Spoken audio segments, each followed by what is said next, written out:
Hello, karibu katika Chimbo na Dr. Ndimbo, mahali ambapo unapata mawazo mujarabu katika mustakabali wa maisha yako, katika kazi, biashara, mahusiano na hata masomo yako. Umeshawahi kujikuta katika situation ambapo unajiamini kwamba unajiamini mimi ni jasiri sana. Lakini katika kujiamini kwako na ujasiri wako unajikuta mara kadhaa unajiingiza kwenye migogoro, unagombana na watu, unagombana mtu wa kwanza, wa pili, wa tatu, kwa sababu ambazo zinakaribiana kufanana nao watu, wala sio marafiki. Wala sio marafiki. Ukiona hiyo ni dalili, hiyo ni dalili kwamba wewe una kiburi na wala sio kwamba una ujasiri.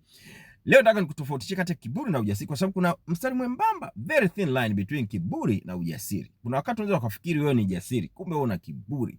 Kiburi, ukiwa na kiburi utajikuta kwamba wewe sio mtu wa kukaa kimya. Yaani kwanza unadharau watu. Ukiwakuta watu wote unajiona kama wewe ndio unaonekana, yani wewe ndio wengine, yani si kitu, unadharau watu.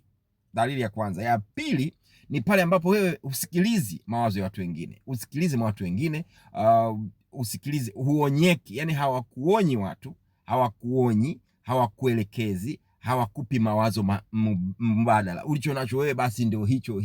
Tatu, you are much know, yani you know everything. Uulizi swali, the ego is huku. Hicho ni kiburi. Na mwisho ndio hiyo nilizungumza mwanzoni. Unagombana tu na watu. Kwa hicho ambacho unasema mimi bwana nazungumzaga ukweli kabisa. Mimi bwana mimi ninajiamini. Unajiamini wapi? Hicho ni kiburi. Acha kiburi, jenga ujasiri. Pata mawazo ya wengine, usidharau watu bwana. Ukidharau watu hicho ni kiburi. Hili ndio chimbo la leo bwana. Share na mtu mmoja tu, like and comment ili uweze kupata ujumbe huu.